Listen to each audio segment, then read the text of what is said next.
So CIBC has made a massive prediction about interest rates, and they've come out bold, suggesting an overnight rate floor of 2.25%. Now, this came out before the bomb that CMHC announced when it comes to insured limits and 30-year amortizations and first-time buyers. But the reality is CMHC is suggesting and provide us with a series of different potential rate cuts and discounts that is very interesting for the marketplace, and especially someone who's getting into the boring market, asking the question, what the heck do I do right now?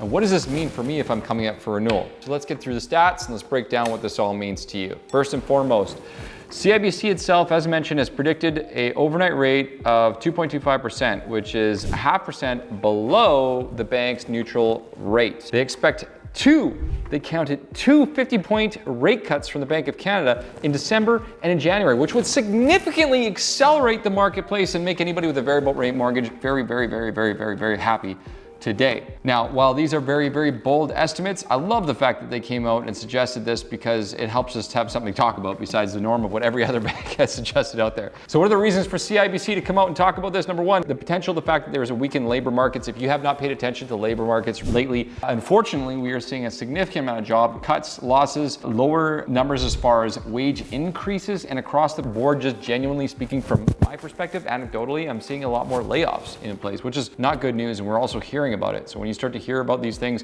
not just through the news, you know it is becoming a reality. They're also talking about upcoming mortgage renewals. No matter what anybody says, the Bank of Canada is conscious of the fact that there are millions of Canadians with very low rate mortgages that are coming up in 25 and 2026, and they don't want people to lose their homes. At least we don't think they do. And so for that reason as well, they're suspecting that the BOC is going to lower rates faster and sooner than what many people anticipate. And the other fact is that household indebtedness is rising. People are in debt more so than ever before. While maybe not as bad as the US is dealing with right now as far as credit card debt, Canadians, let's be honest, according to stats, according to what we're seeing in the markets right now, are running out of money. And they're spending money like it's going out of style, not because they want to, because the cost of living is so freaking high. And so for many reasons, including the fact there's a lot of people who are paying high rates on variable rates, and there's renewals coming up, and there's a lot of other factors going out there. CIBC is predicting these factors. Now, leave some comments below. Let me know what you think about CIBC's prediction, but let's break it all down here for you. So what are the implications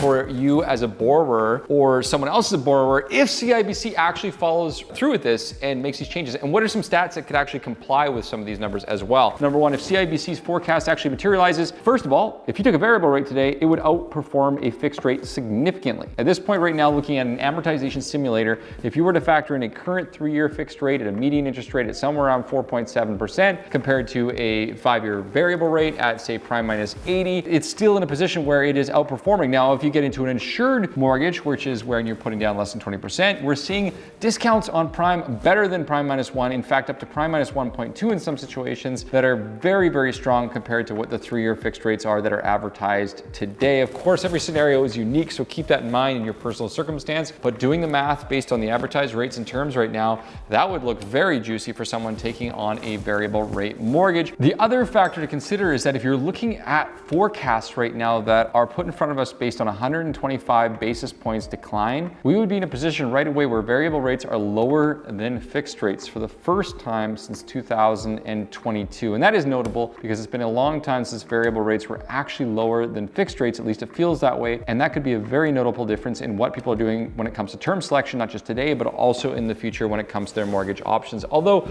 I do believe some people will feel still shy with the market and what happened in 2022, 2023 with rates. Now, looking at historical patterns, if you look back to 1970, so if you looked at a graph back to 1970 and all the rate discounts and drops that occurred during that time, one of the things that I noticed here in pulling up the stats and looking at the numbers is that the decrease average versus the peak interest rate is an average of 41%. In the last 4 cycles, let's go back 5 cycles, it was 44, 51, 50, 64, and then 38% off of peak. Where it was lower was actually in 1970, where it was 29% and 22%, and then 20 and then 27. So for the sake of conversation, if we were just to look at the most recent history of rates coming off the peak, the average would be much greater, but we're gonna use that 10-time average as our breakdown as far as where his options are at right now. Breaking this down even more thorough, what that would mean thoroughly is that would mean that there would be a 200 basis point drop from where we were, which would put us down at about 2.25%. That's pretty significant as far as interest rates are concerned. The Bank of Canada is currently trending towards 2.75, at least as per the last rate drop, and that's what the indications that we were given were. But it is possible we could see things go down significantly more. I'll be curious to see if that happens. Now, the market itself is pretty uncertain. We see predictions from CIBC, we see other predictions from TD and other economists, and they seem to change like the wind from one month to the next month, which is probably fair given the fact that data is changing so significantly fast. But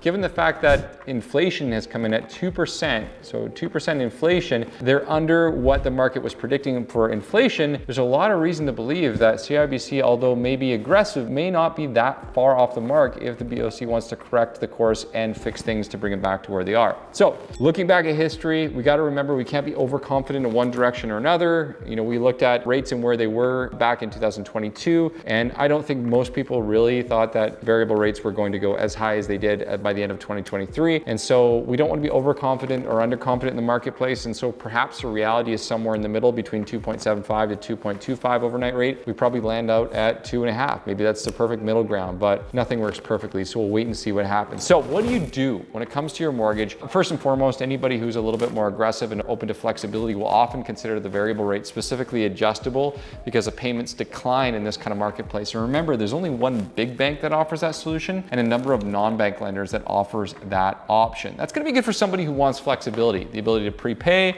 or the ability to watch the market come down, lock into that lender, or perhaps break it and go to a more competitive lender at that time. So there's a lot of reasons that people are going variable, and it's not just the fact that you're going to win when it comes to the term, but it's also the flexibility it provides you to refinance in a year when you see where rates settle or lock in at that time. Another option you can consider is like a hybrid strategy. Some lenders offer the ability to split up your mortgage so you can do part fixed, part variable, and then ultimately, depending on what happens, which one wins, you actually can set up certain products if you qualify, where you can set up a home equity line of credit, pay out one portion to your ability, move it into another portion. There are a number of different ways that you could structure that. In short, now is the time to be as creative as possible when it comes to your mortgage options if you're looking for the ability to be able to take advantage of these types of markets. So really at the end of the day, the question is, where does the BOC go from here? Is CIBC right? Is CIBC wrong? Does the impact of the US Fed on the marketplace have a huge impact on rates? Yes, obviously it does. But which way and how soon, who knows? But I'd be curious to hear from you what you think is going to happen. What's the impact? Is CIBC off their rocker? Are they going down the right track? Are we going to see mega cuts, or are we going to see some significant repercussions from not cutting soon enough? Love to hear from you. Let me know in the comments below.